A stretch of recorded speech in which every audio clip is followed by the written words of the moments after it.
and gentlemen, welcome to episode 3 of The Table Read, brought to you by One Nerd Nation. I'm your host, Ben Wieland. With me here today is our producer, Sean Connolly, as always. Say hi, Sean. Hello. Jesse Fisher making his triumphant return. Sup, baby. And introducing our favorite man from the couch, baseball analyst, football extraordinaire, Sports. doer of all things sports, and Halo. Johnson, say hello to the audience. Hi.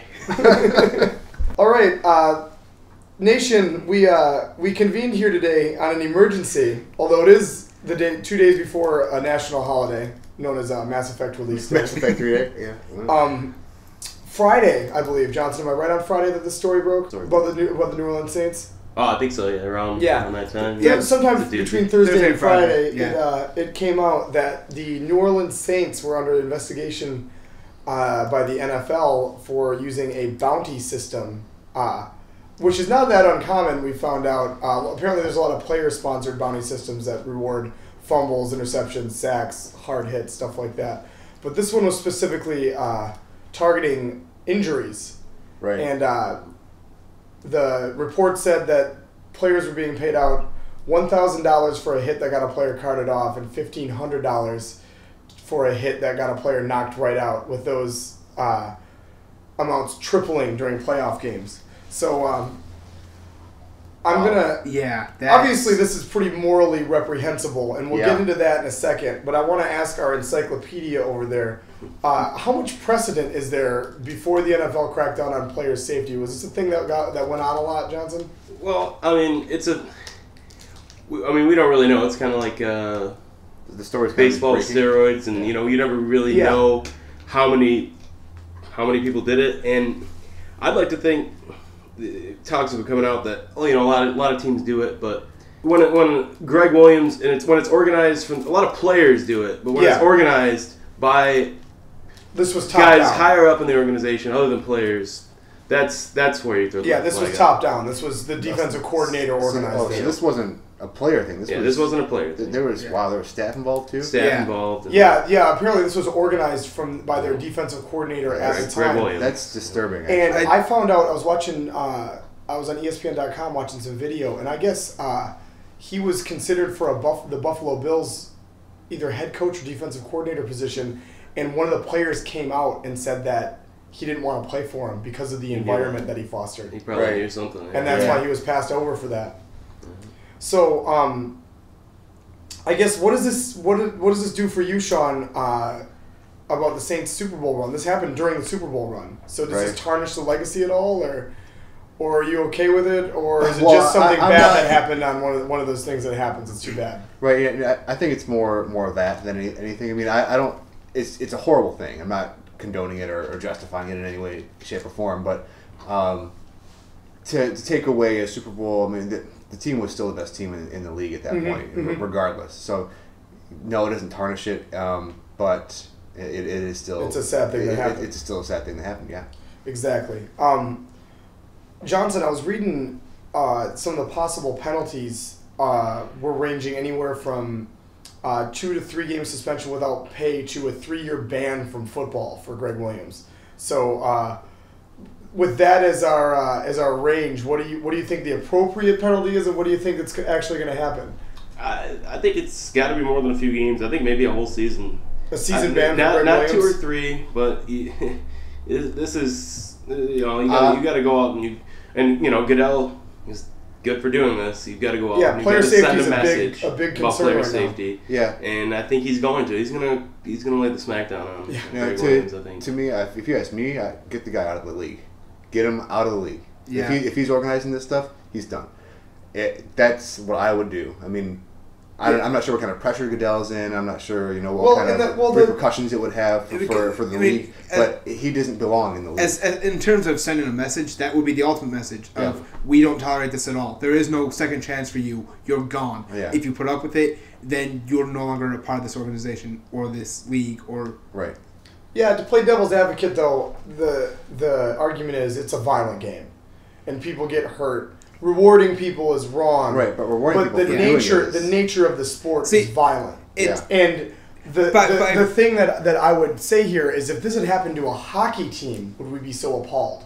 Yes. Really? If you're Yes. if you're out there, I mean, Yeah. hockey isn't Ax- about hurting people. Yeah. You know, it's, No. I'm just it's- saying that there's a little bit different. Both games are violent, and yes, accidents happen. But when you're putting money on the line, Right. you're encouraging people You're to encouraging commit to try. violent acts, Yeah. and that is reprehensible, Yeah. and it cannot be tolerated And in any way, shape, or form. There's already YouTube videos of alleged hits on Kurt Warner and Tom Brady that Brett Favre, too. and Brett Yeah. Favre, Yeah. where you can.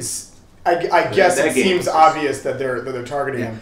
But yeah, I remember that playoff That- game. that'll They, stick they out. were headhunting Yes, Brett Favre. Yes, they took about 3 late shots on him, and not just late shots, they piled him. Yeah. Right. It was- Yeah. I was because the reason I didn't even hear this on ESPN. I read this through the Detroit Lions social media. Right. Just to go back on that game where you could clearly tell that the Lions were getting angry Right. with that kind of precedent of, okay, we're seeing that they're going for illegal hits Right.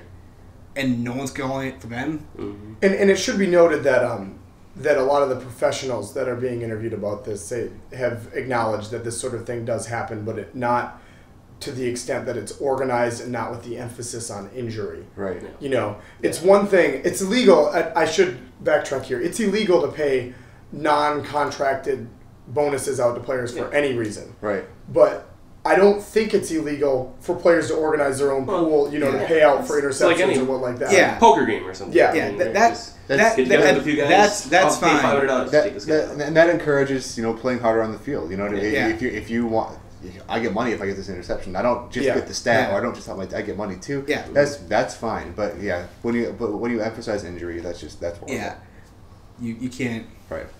I guess that's all we'll say on the Saints. We'll continue. We might revisit this story as it develops and as some punishments get Should we handed talk out. about Drew Brees at all? Franchise All tag. Saints? He ain't gonna be there. Well, unless they can still work out a deal with him. They give him the franchise They tag this year. need to. He is to the Saints. He is to the Saints. Undersized what quarterback Manning getting was up to the there. Colts.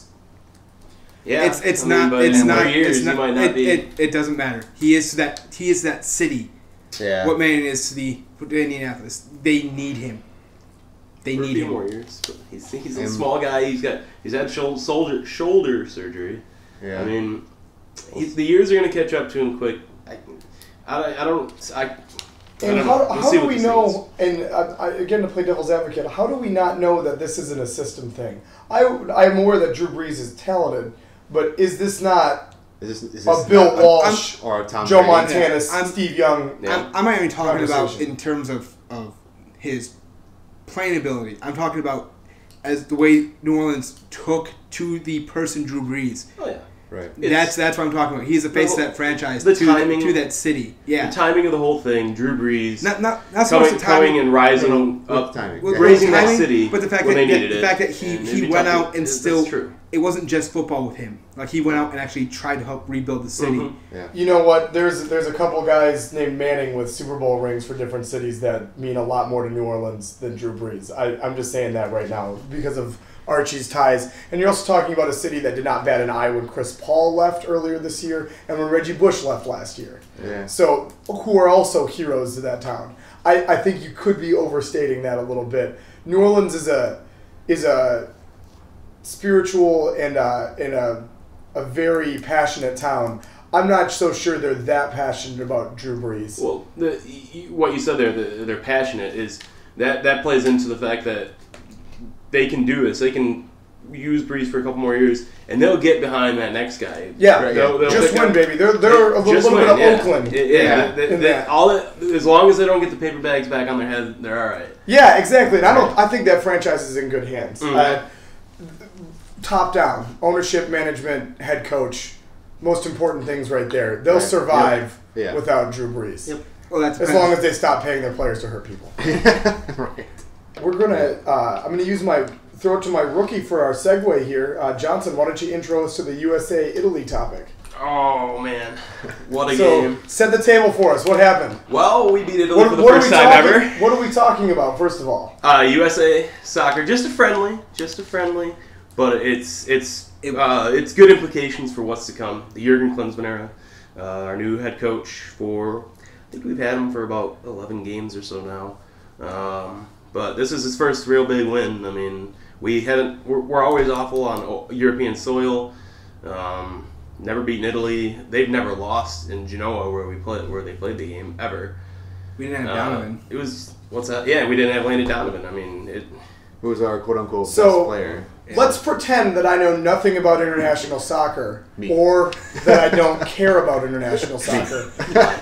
Tell your little sister standing across from you what exactly happened in the simplest possible terms, Johnson. Not me. An historic win that puts us in consideration for, I mean, it's still a while away. 2014 is the World Cup. But, I mean, this shows that we can hang. We've got a lot of good young players coming up, and they played good in this game, too. And we got veterans that are in their twilight of their career, where they're ready to go out with a bang. With Landon Donovan, Clint Dempsey, who scored the only goal in the game in the 55th minute. They just got a good mixture of youth and experience and USA, the nation's getting more and more passionate about soccer. It's getting up there. Simplest, even simpler than that. A country that usually doesn't care about soccer actually has a good soccer team. Yep. And they're starting to care about. That's the thing. Yeah. Like we because had decent teams we in had the '90s, and like '94 when the World Cup came is kind of like when we started to like pay attention, and you know there was a craze up into 2000s, and we had the women's team win it in 2002, I believe. Yeah. And I mean it's well, here in the Midwest, we're a little isolated from it. You know, the soccer teams out on the West Coast do very well. I love the fans out. Seattle, Northwest, teams yes, do really Northwest, well. Seattle, Portland, Vancouver, best 3 MLS crowds. I'd love to see them win an MLS title just to see what they would do. They're bottom of the league and they're cheering. And even Washington D.C. and Salt Lake do well, I believe. Yep. So, Yep. And you got there's a I'm not as ignorant as I pretended to be about soccer. I do follow and MLS is coming to NBC Sports Network. In this month, a little later this month. Which isn't a real sports network, just ask anyone who likes hockey. Yeah, Michigan needs a soccer team. Yeah, hockey mysteriously not on the script for today. We can quickly talk about the wins. We're nearing the end of the season. There's like 18, 19 games left, depending on what. We'll do an entire playoff preview podcast for One Nerd Nation. Oh, And we might do it all in Canadian accents. That's fine. Or Russian. The real reason we're here, or Russian, gentlemen, is we are united by our love for a well-told space opera. And except this guy. Mass Effect 3. I expect I like to watch it. Mass Effect 3 comes out on Tuesday. Sean picked himself up a reviewer's copy somehow through parts unknown. through some channels. Yeah. And Jesse and I believe will only listen. We won't even watch him play the demo with Yeah, he called me over like, hey, do you want to come over and watch me play? I was like, no. Exactly. To say that we're anticipating this is a complete understatement. Mass Effect is probably one of the most important video game franchises around right now. This is the culmination of a 3-part story that started 6 years ago? Right when the Xbox 360 was brand new, right? Yeah, well, I think it came out in 07. I think. Yeah. Yep, it came out in 07. So 5 years ago. Yeah, 5 years ago. Started 5 years ago. It's finishing on Tuesday, and to say we're a little emotional about this I want to specify. Shepard's story is finishing on Tuesday. Yeah. They will continue in the Mass Effect universe, just not with Shepard. This is the end of Shepard's story or saga. I guess this is the end of the space opera. Yes, this is the end, one space opera. There may be a brand new. There might be a new one. So they've kind of hinted at it a little bit here in the early goings of Mass Effect 3. Well, they have their golden goose. Right, correct. So, and you were saying with the emotional attachment to it. Yeah. Well, what I wanted to get at, guys, is that when you have video games like this, like Mass Effect, like a Knights of the Old Republic, like a BioShock, like a Halo, there's a lot of different things that draw people here. This Mass Effect has multiplayer. It's been lauded for its storytelling, for its use of choice, and for its gameplay. Jesse, what's the component of the game you're looking forward to the most? I'm going to guess that it's story. Yeah. I mean, I've thought about this randomly at work, just like, gameplay-wise, Mass Effect in of itself, it's a cover shooter. with RPG elements, but at its core, He means it's like Gears of War. Right, For those yeah. of you that are unfamiliar with the jargon. You take cover, you shoot, enemies die, and then you move on to the next cover point. Yeah. I hate cover shooters. I can't play Gears of War. Me I neither. will play Mass Effect until I am blue in the face because I want to get to the next part of the story. Right. Yeah, and Sean, I think you're probably in that same vein, aren't you? Yeah. I just can't get into Gears, because I'm not a big fan of the cover shooters, but I don't care when I play Mass Effect. Yeah. So, the other like getting back to the emotional part, like you were saying, the BioWare has done a lot to make this emotional because you're losing Earth basically. The whole slogan is "Take Earth Back" for Mass Effect 3. And they try to do it with, I'm sure people who have looked up Mass Effect 3, seen trailers and things like that, they see the little boy who ends up, biting the dust. But or if you play the demo, you've done that too. And I wasn't really emotional. I didn't really feel attached to it, and I was kind of disappointed in that at first. But then in the next mission, you almost, or maybe you do lose one of your crew members from the first game. And I didn't even care. Is it Seth Green? No, it's not. It's not Seth Green. But How can you say that? Right, I know. Joker's so awesome. Joker is super pumped about Edie, by the way. Just so you know. in this one, and I'm not going to spoil anything about that. But anyway, so it was a character I didn't even use that much. But when they almost die, I was pissed. You're effective, yeah. And I wanted to kill the person that did it. Yeah, so. I think that's what they did such a good job with in Mass Effect 2 is making you care about characters. Right. That whole team building thing, you really got in deep with the characters, and it was a real accomplishment for BioWare. Right. Having brought up Mass Effect 2, Jesse, give me your number one thing you're looking forward to transferring over from Mass Effect 2, number one thing that you would not want to see from Mass Effect 2. Number one thing I don't want to see from Mass Effect 2, and I'm pretty sure it's already gone, the freaking planet... Planet hopping? Not the planet mining. Yeah. I hated that. Yes. It was so slow. It was pointless. I never understood why a dude who had all the money to bring you back from the dead couldn't just give you the money to buy the things you needed Yeah. to do your mission. Material became a concern as soon as you were in the most high-tech ship in the galaxy. Yeah. I'm just the most high-tech person alive because I was brought back from the dead. This ship's state-of-the-art. Infinity money. If I want to, upgrade, can't just get more money. No, I have to go Okay, so what's your number one thing you're looking forward to bringing in? Is it your imported save file? Yes. Yes. I'm amazed that we've carried across from Mass Effect 1 and Mass Effect 2. Because Mass Effect 2 engine was remade. Mass Effect 3 engine was remade. The fact that they found a way to bring over all that save information and make it work in the game boggles my mind because I'm remembering things from the Genesis where I'd still have passwords, and even then it was just a... Yeah. Jesse's talking about how difficult it is to code these sort of things, just for anyone who could be lost in that jargon. I'm not sure how hard it actually is to transfer it from engine to engine, because I think it's more just, this... they're feeding data in. But still getting the...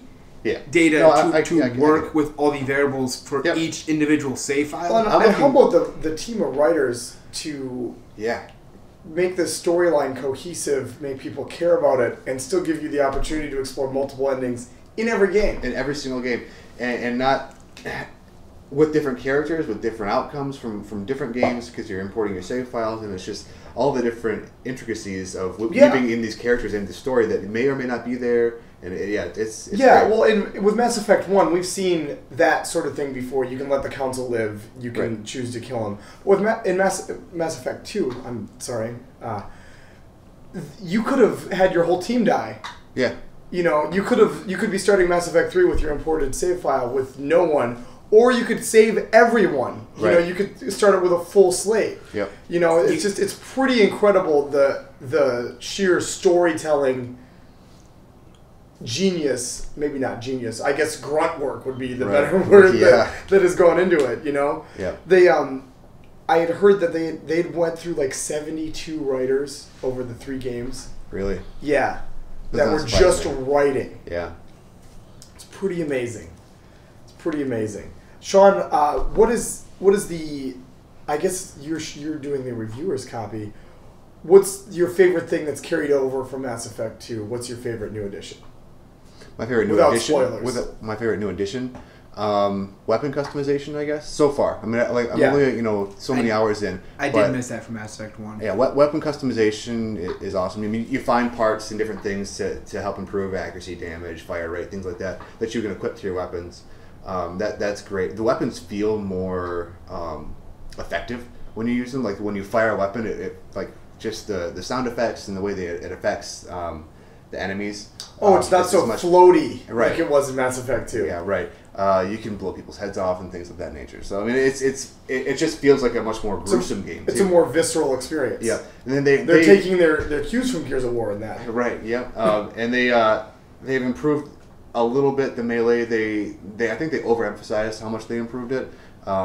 Really, they only added a light melee attack and a heavy melee attack, and that's really the only difference. Yeah. But that's. It has improved. In action games, this is not. I don't hate going up to having the husks come up to me and I have to use my melee button anymore. Yeah. Like, it is better. Now, yeah. So. Whereas in previous games it was very onerous and you hated it. I hated it. It's shotgun time when something could And what's your favorite thing that's carried over? Carried over from Mass Effect 2? Yeah, like a feature. I mean, okay, not something obvious like the dialogue wheel, please. Right, yeah. The Galaxy map, actually. They have improved it. Oh, yeah, the Galaxy map was really good in Mass Effect 2. I didn't even think of that until you brought it up. Yeah, no, the way they've improved it is awesome, too. But the Galaxy map feature is great. And there's the dialogue between you and your...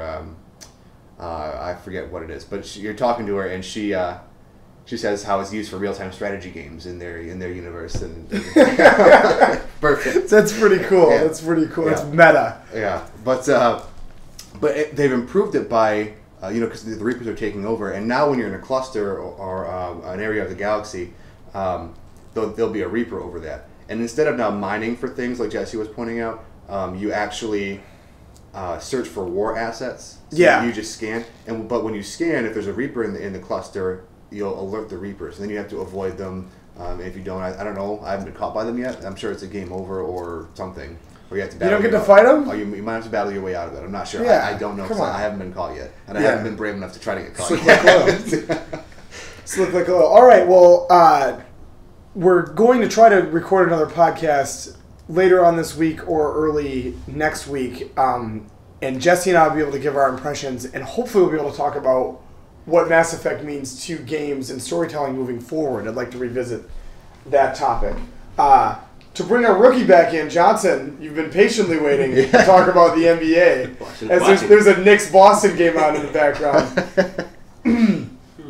I've been waiting, salivating for the prospect of being able to talk to a fellow NBA fan since we started this podcast. I just said that last night to a friend, actually. They're rare. Everybody hates on the NBA. Yeah, exactly. Well, and we're just going to specialize this podcast, right? If you don't like Mass Effect, we don't want you. If you don't like the NBA, we don't want you.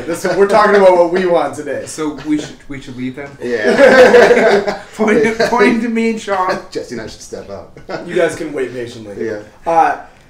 Johnson, really quickly, give me your impressions of the shortened season so far. We're through an All-Star break. We're halfway done with the season. I think it's very entertaining. It's what's coming to the limelight. What's showing is the pure talent and the parity from that talent in the NBA right now. It was a shortened. It's a shortened season. There was a lockout. There wasn't much time to really gel so much, and you got a lot of these talented players really stepping it up, like Kevin Love. And like Blake Griffin and Chris Paul, we'll see how they do in the playoffs. But right now, I mean, you've got a lot of individual talent that's showcased. Yeah, and you've had some really good stories, some surprise stories. We're gonna touch on Jeremy Lin in rapid fire. I don't want everyone. This story is so saturated now. What I want to talk about is. The success of the LA Lakers, despite having an injury-prone center. I mean, of their three players that matter, one of them's playing with a torn ligament. The other one had seemed to, before the season, go out every 5 games with an injury. He hasn't been injured yet. Yeah. And, the third player is a disgruntled Spaniard who is constantly the subject of trade rumors.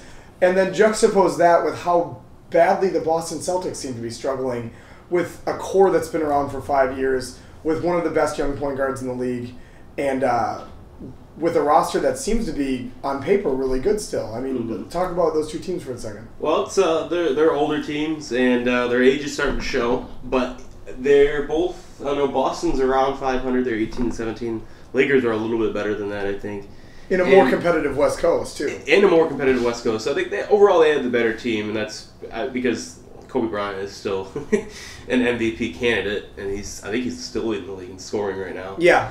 But so they're kind of riding Kobe's back, but without him, they would they would be gone. So you think that's the difference? You switch Pierce for Kobe, and the Celtics are doing good, and the Lakers are doing bad? Yeah, I think so. I mean, Kobe's that much better. I think. I mean, they're both about the same age, but Kobe's just got. He's playing at an incredible level. He's always had a style that's. I mean, Pierce has got the same kind of style where he can get his own shot, but I don't know. Kobe's always been Kobe. I don't know. I've always had a lot of respect for him. Even in back in the days when him and Shaq were together, I wasn't a fan of them, but I had. Even when he raped somebody. What's that? Even when he raped somebody. Yeah, well, I'm pretty sure that was consensual. For you kids, and that's the gold diggers. The only sports rapist we know of is Ben Roethlisberger. And Lawrence Taylor. Oh, that was statutory. That's consensual. Oh, wow. This podcast took a turn. Way to go, Sean. A producer's disclaimer on this one. It may get a little bit adult. Really quickly, we don't want to bog down too much on NBA topics, but you told me that you picked the Indiana Pacers to beat the Chicago Bulls in round 2. I think so. Quickly explain how this is going to happen. My dark horse, Danny Granger. That's how it's going to happen. Chicago is a great team. Don't get me wrong. Derrick Rose, great point guard. Boozer, very good inside. Noah's a tough guy. What they lack, though, is the shooting guard position right now. They got John Salmons and Richard Hamilton, who's past his prime, and Danny Granger, I feel, might go off on him.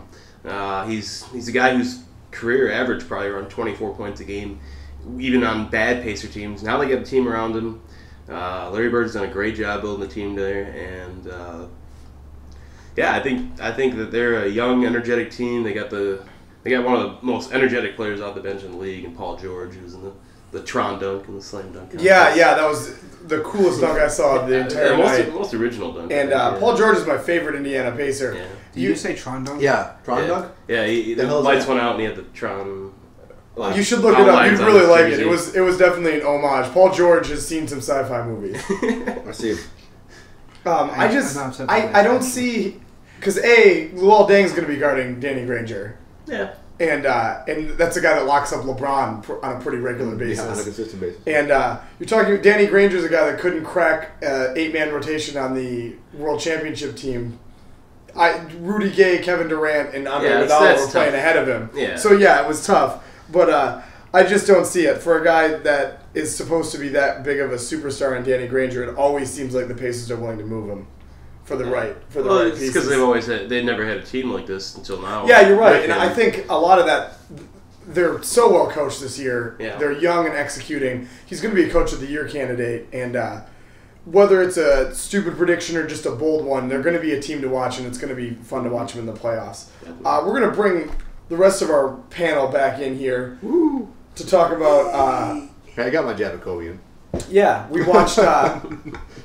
We watched a trailer for The Raid, which is I believe either a Taiwanese or an Indian martial arts movie that's crossing the ocean to come to America March 26th. I've been excited about this movie for 6 months when I first saw the Red Band trailer. And the rest of us just saw it. Yeah, and then you guys just saw it. I mean, give me your impression. I guess, Sean, tell me as a student of film and a self-aggrandizing film geek, unapologetic about it. Yeah. What did you think? Describe the trailer to me. Basically, lots of guns in your face, literally in your face, getting fired. Lots of awesome action. It was very real, very visceral. Yeah. So this guy, you might have heard of him. His first movie did really well in Thailand and was a gritty, dramatic, action-packed movie. And it's escaping my name. I should do my research better.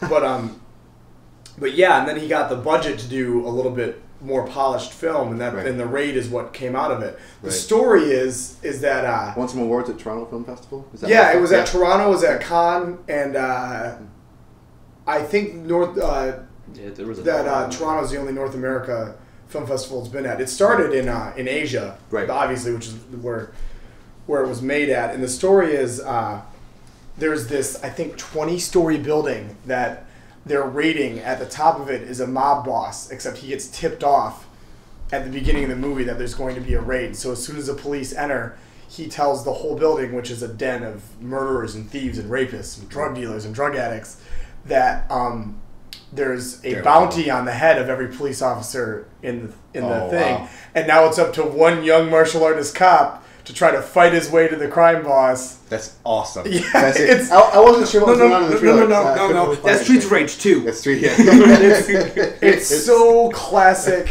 like a classic spin on a kung fu movie. Yeah. You that's just so great. Yeah. So excited for that movie because that's all I'm going to think about. And it's all in this building and it's all really close and the whole movie. I read a review of it. I think it said 15 minutes of it takes place outside the movie. The first 15 minutes, and the remaining 90 or so are in the building. That's awesome. It's amazing. Yeah. So that's March 26th. I believe it's getting limited opening. I don't think it's opening wide. Right. You know, so we might have to go down to Detroit to see it. But I'm down. Yeah, Detroit or Lansing. You should pull some strings. Yeah, see if I can get it to the theater. I don't think it's gonna work. Get it to the State Theater. Yeah. They got bought in, I think, the Hampton Theater, right down the road from here. A little side note. A little community restoration project. Bring it to the Hampton Theater. Yeah, there you go. Can you run a film projector, Sean? Yes, I can. It's not that hard. It's a skill I don't possess. I didn't ask if it was hard. I just asked if you could do it. Okay. Yes, I can. And you know what? We watched the Avengers trailer. We talked about the Avengers so much. I'm just gonna shelve that. I think we do it every podcast. So sure. Yeah. I think we're just gonna shelve that for now. This is the extended trailer. It was really good. So That's it. We're done. Yeah, It was really good. You guys go to YouTube, go to iTunes, watch the extended trailer. Drool, salivate. Yeah, if you haven't already been excited about the Avengers, you don't have a pulse and you don't like movies. So we have nothing to say to you. Guys, it's time for rapid fire.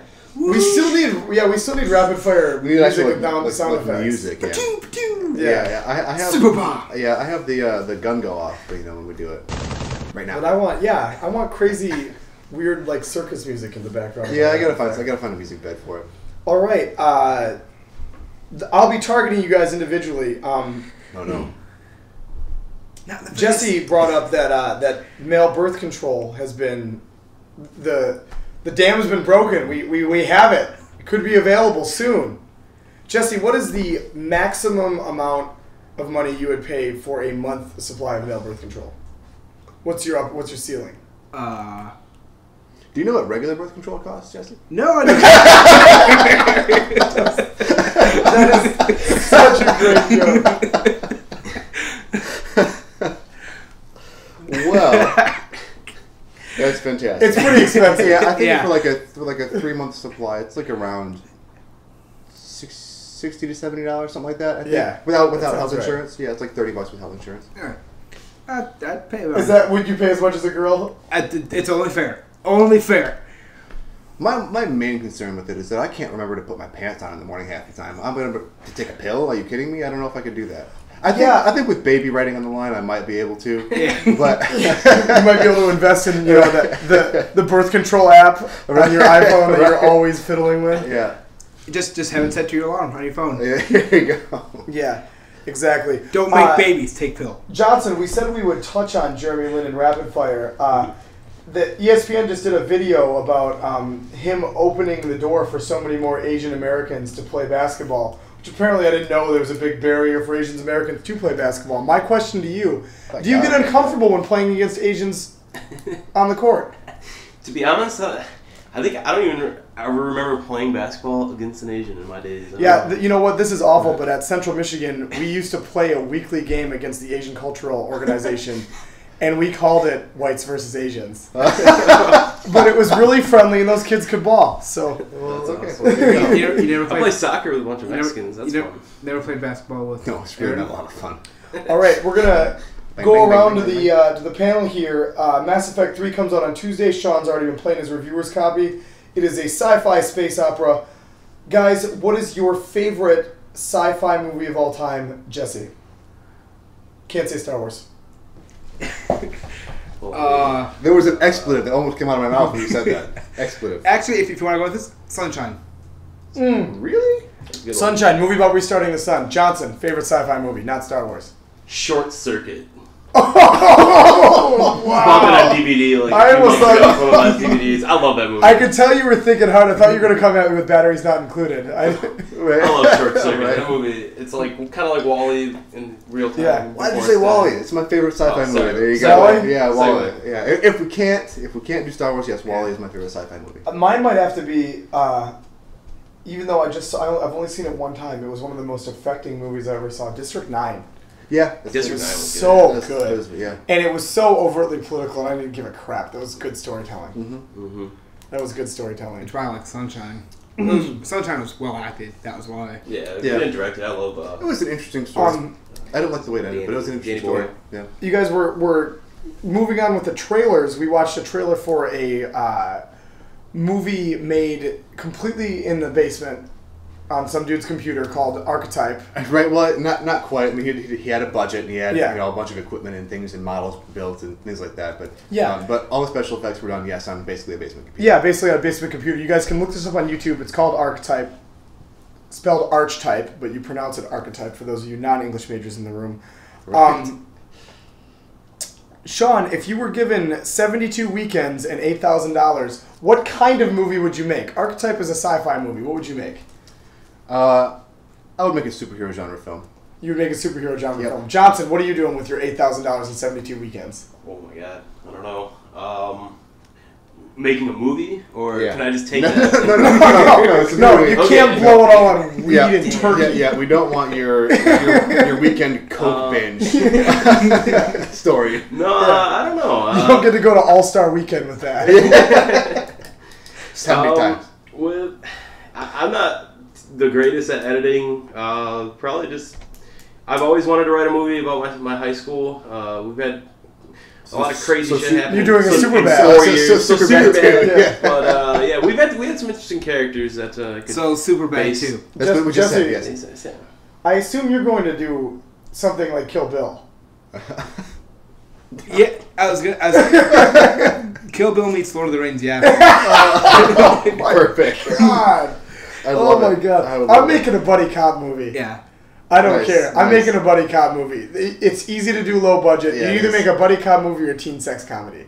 Okay. And you know what? The older I get, the less I like teen sex comedies. I'll make 21 Jump Street. I'll make Yeah, 21 The Jump Other Street. Guys. I'll make any of Yeah. those movies Right. all day long. Right. They're fun to write. They're fun to act. Yeah.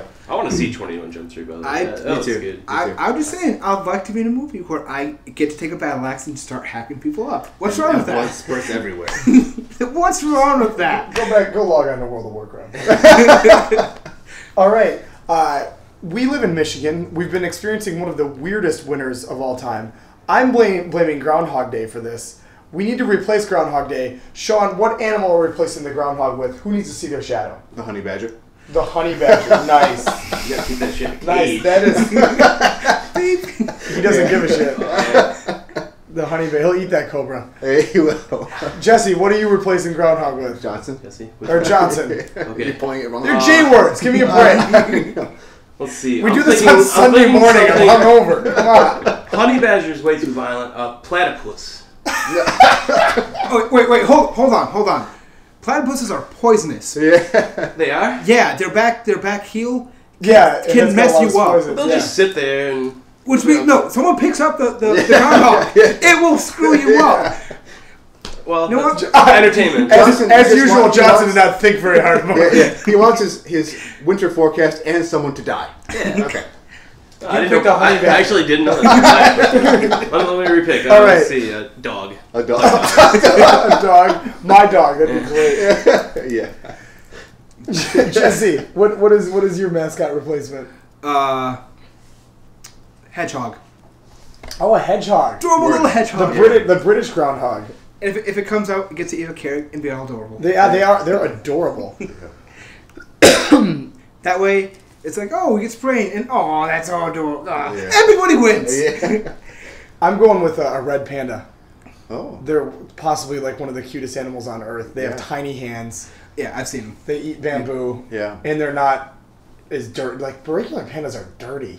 I hate. They're really, really, like, creepy dirty. Oh, I sit there in the eucalyptus and just get dirty. Yeah. Have you ever seen the sneezing panda wakes itself up or whatever? Yeah. Look at that thing. It's effing filthy. Yeah. No, It looks like a refugee. I hate any animal that needs like, oh, you want me to mate? No, I don't feel like it. What's the Fight Club line? For every panda that wouldn't fuck to save its species or something. He wanted to pull the trigger.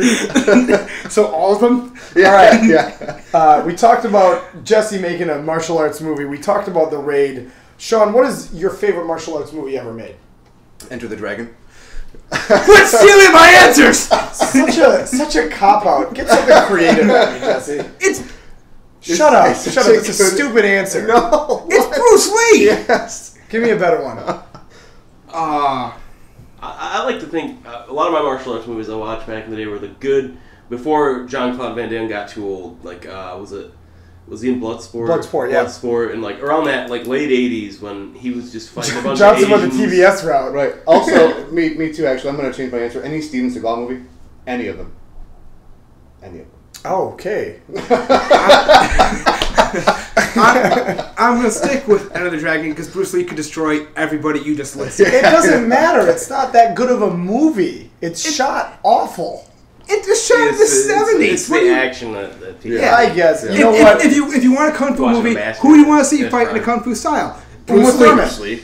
Uma Thurman. Okay. Kill Bill. Kill Bill Volume 1 is probably the coolest kung fu movie ever. The scene in the House of the Falling Leaves, is that what it's called? Yeah. Is just a triumph. And besides, any of the Tony Jaa movies are better than any of the Bruce Lee movies. From a cinematic standpoint. I said what's the greatest... I didn't say who the greatest martial artist of all time but was. I go to see a kung fu movie for the fighting. For the kung fu, yeah. Then watch Jet Li's remake of... I actually really like the one with Jet Li. Also, that was alright. Yeah. If I could have the perfect movie, it would just be Bruce Lee versus Jet Li. yeah, it'd be fantastic. Lee versus Lee. See, Bruce Lee never got beat up in his movies. I didn't... Yeah. Oh, yeah, You know, he did. No, Bruce Lee. He got He'd taste his own blood and then just destroy someone. That's literally every Bruce Lee fight scene. Every fight scene. just like in real Yeah. life. Exactly right. What? No, I'm making this realistic. That's like saying Optimus Prime is your favorite Transformer. It's stupid. It's not. All right. Yes. Ladies and gentlemen, we'll see you for the Mass Effect podcast later on this week. Thanks everyone for stopping out. For everyone here at One Nerd Nation, this is Ben Wheeland and the Table Read signing off. Go Dinobots!